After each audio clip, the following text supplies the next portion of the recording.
বন্ধুরা, সম্পূর্ণ দেখতে চ্যানেলটিকে সাবস্ক্রাইব করুন। একটা সাজানো সংসার তাসের ঘরের মতো ভেঙে পড়ার অপেক্ষায়, আর ঠিক তখনই নিজের পিঠে কলঙ্কের দাগ মেখে নিল লাজু। কিন্তু কেন? বনলতার কোন গোপন পাপ ঢাকতে লাজু আজ পুলিশের সামনে নিজেকে চোর দাবি করল? চ্যাটার্জি বাড়ির আভিজাত্য কি আজ ধুলোয় মিশে যাবে, নাকি লাজুর এই আত্মত্যাগ বদলে দেবে সবার ভাগ্য? জানতে হলে ভিডিওটি শেষ পর্যন্ত দেখুন।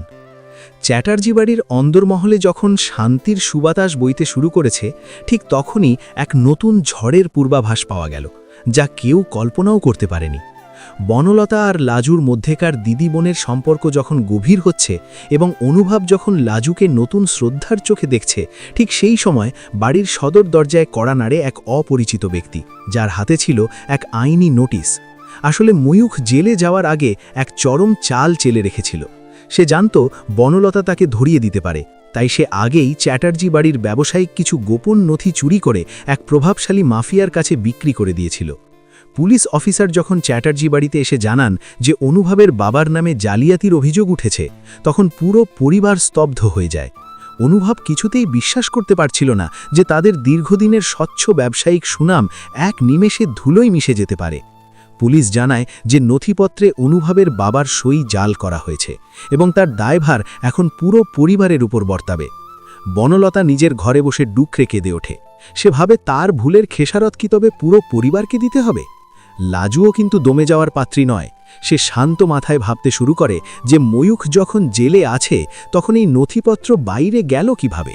সে অনুভবের সাথে কথা বলে এবং জানতে পারে যে ময়ূখের এক সাগরের এখনও বাইরে ঘুরে বেড়াচ্ছে, যে হয়তো এই ব্ল্যাকমেল চালিয়ে যাচ্ছে। লাজু তখন এক দুঃসাহসিক সিদ্ধান্ত নেয়। সে কাউকে না জানিয়ে সেই সাগরেদের ডেরায় যাওয়ার পরিকল্পনা করে। তবে এবার সে একা নয়, বনলতাকে সাথে নিয়ে যাওয়ার কথা ভাবে, যাতে বনলতা নিজের ভুলের প্রায়শ্চিত্ত নিজের হাতে করতে পারে। বনলতা প্রথমে ভয় পেলেও লাজুর আত্মবিশ্বাস দেখে সেও রাজি হয়ে যায়। তারা দুজনে মিলে ছদ্মবেশে সেই পুরনো গোদামে পৌঁছায়, যেখানে ময়ূখের সাগরের নথিপত্র নিয়ে লুকিয়েছিল।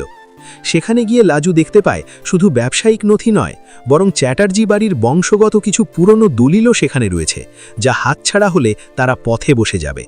লাজু নিজের বুদ্ধিমত্তা দিয়ে সেই সাগরেদকে কথার জালে ফাঁসায় এবং বনলতা সেই ফাঁকে পুলিশকে খবর দেয়।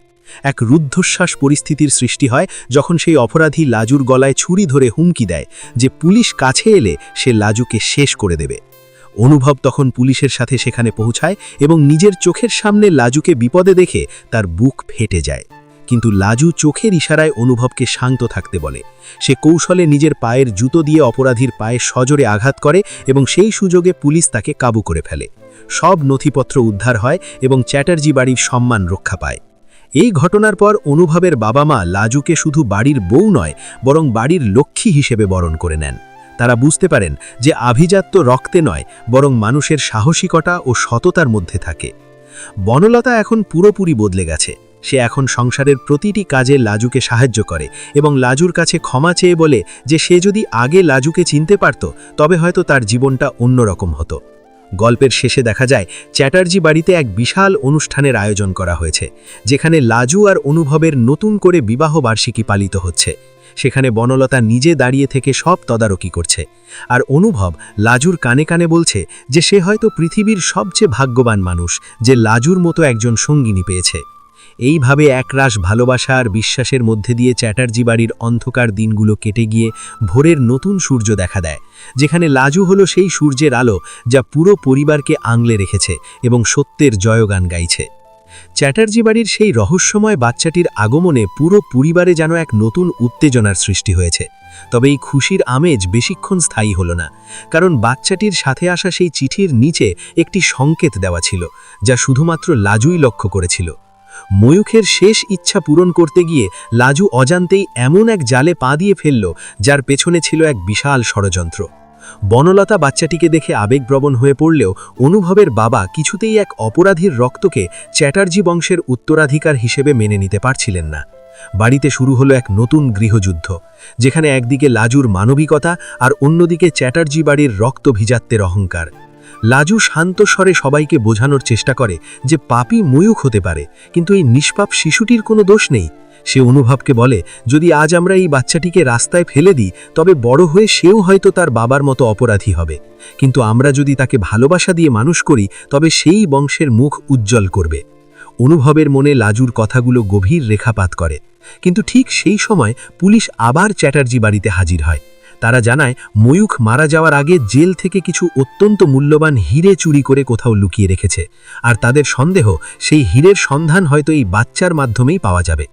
পুরো বাড়ি আবার তল্লাশি করা হয়, কিন্তু কিছুই পাওয়া যায় না। লাজু তখন লক্ষ্য করে বাচ্চাটি তার লকেটটা কিছুতেই হাত থেকে ছাড়ছে না। সে কৌশলে লকেটটি খুলে দেখতে পায় তার ভেতরে হিরে নয়, বরং একটা ছোট্ট চিপ লুকানো আছে। সেই চিপটি ল্যাপটপে চালাতেই দেখা যায় সেখানে ময়ূখের এক ভিডিও বার্তা রেকর্ড করা আছে, যেখানে সে স্বীকার করেছে যে সে আসলে চ্যাটার্জি বাড়ির কেউ নয়, বরং তাকে ছোটবেলায় এই বাড়িতে কাজ করার জন্য আনা হয়েছিল এবং পরে সে জালিয়াতি করে নিজেকে আত্মীয় পরিচয় দিয়ে এই বাড়িতে থেকেছিল। এই সত্য সামনে আসতেই বনলতা কান্নায় ভেঙে পড়ে, কারণ সে এতদিন যার জন্য নিজের জীবন ধ্বংস করছিল সে ছিল এক চরম প্রতারক। কিন্তু ভিডিওর শেষে ময়ূখ এক ভয়ঙ্কর তথ্য ফাঁস করে। সে জানায় এই বাচ্চাটি আসলে ময়ূখের নয়, বরং অনুভবের বড় দাদার সন্তান, যিনি বহু বছর আগে এক দুর্ঘটনায় মারা গিয়েছিলেন বলে সবাই জানত। আসলে তাকে ষড়যন্ত্র করে সরিয়ে দেওয়া হয়েছিল, আর এই বাচ্চাটিকে বিদেশে পাচার করার পরিকল্পনা ছিল। এই সত্য জানার পর বাড়ির বড়রা পাথর হয়ে যান। তারা বুঝতে পারেন লাজু অজান্তেই এই বংশের আসল প্রদীপকে উদ্ধার করে এনে আনেছে। অনুভব নিজের দাদার সন্তানকে বুকে জড়িয়ে ধরে, আর লাজুর প্রতি তার শ্রদ্ধা আরও বেড়ে যায়। কিন্তু এই খুশির খবর জানাজানি হতেই সেই মাফিয়া চক্র আবার সক্রিয় হয়ে ওঠে, যারা ময়ূখের মাধ্যমে চ্যাটার্জি বাড়ির সম্পত্তি দখল করতে চেয়েছিল। তারা বুঝতে পারে লাজুই তাদের পথের প্রধান কাঁটা। এক রাতে যখন সবাই গভীর ঘুমে আচ্ছন্ন, তখন একদল দুষ্কৃতী চ্যাটার্জি বাড়িতে হামলা চালায়। তাদের লক্ষ্য ছিল বাচ্চাটিকে তুলে নিয়ে যাওয়া, যাতে তারা দাবি করতে পারে। লাজু আগে থেকেই বিপদের আঁচ পেয়েছিল, তাই সে বাচ্চাটিকে নিয়ে বাড়ির গোপন সুড়ঙ্গে লুকিয়ে পড়ে, যা সে পুরনো দলিল পড়ার সময় জানতে পেরেছিল। অনুভব আর পুলিশ মিলে বাড়িতে আসা গুন্ডাদের মোকাবেলা করে, কিন্তু লাজুকে খুঁজে না পেয়ে তারা পাগল প্রায় হয়ে যায়। ঠিক তখনই সুড়ঙ্গের শেষ প্রান্ত দিয়ে লাজু বাচ্চাটিকে নিয়ে বেরিয়ে আসে এবং সরাসরি থানায় গিয়ে হাজির হয়। সে জানত বাড়িতে থাকা নিরাপদ নয়, কারণ সেখানে বিভীষণ লুকিয়ে থাকতে পারে। লাজুর এই উপস্থিত বুদ্ধিতে সবাই অবাক হয়ে যায়। পরে তদন্তে বেরিয়ে আসে যে চ্যাটার্জি বাড়ির পুরনো ম্যানেজারই ছিল সেই মাফিয়ার সোর্স, যে বাড়ির ভেতরের সব খবর বাইরে পাচার করত। তাকে গ্রেপ্তার করা হয় এবং চ্যাটার্জি বাড়ির উপর থেকে দীর্ঘদিনের অভিশাপ কেটে যায়। বনলতা এখন পুরোপুরি বদলে যাওয়া এক মানুষ। সে এখন লাজুর দীক্ষা নিয়ে এখন নিরামিষ আহার করে এবং সারাদিন ঠাকুরের সেবা আর বাচ্চার দেখাশোনা নিয়েই থাকে। সে লাজুকে বলে, তুই যদি আজ না থাকতি তবে এই বংশের শেষ চিহ্নটুকু মুছে যেত। অনুভব লাজুর হাত ধরে বলে, আমি শুধু তোমাকে স্ত্রী হিসেবে চেয়েছিলাম, কিন্তু তুমি এই বাড়ির রক্ষাকর্ত্রী হয়ে এলে। লাজু হাসি মুখে বলে, একটা পরিবার মানে শুধু দেওয়াল নয়, বরং একে অপরের প্রতি বিশ্বাস আর ভালোবাসা। চ্যাটার্জি বাড়িতে এখন উৎসবের মেজাজ, কারণ বাচ্চাটির অন্নপ্রাশনের আয়োজন করা হয়েছে, যেখানে লাজুকে দেওয়া হয়েছে প্রধান অতিথির সম্মান। সারা পাড়ার মানুষ ধন্য ধন্য করছে, কারণ তারা দেখেছে কিভাবে এক সাধারণ ঘরের মেয়ে নিজের বুদ্ধি আর সাহস দিয়ে এক বনেদি বাড়ির গৌরব ভিড়িয়ে আনল। গল্পের শেষে দেখা যায় লাজু আর অনুভব বারান্দায় দাঁড়িয়ে আকাশের তারা গুনছে। অনুভব জিজ্ঞেস করে, আচ্ছা লাজু, তোমার কি কখনো ভয় লাগে না?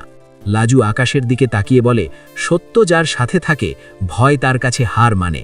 এইভাবে চ্যাটার্জি বাড়ির অন্দরে এক নতুন প্রেমের গল্প লেখা হয়, যা কোনোদিন শেষ হবার নয়, যেখানে আভিজাত্য আর মানবিকতা মিলেমিশে একাকার হয়ে গেছে।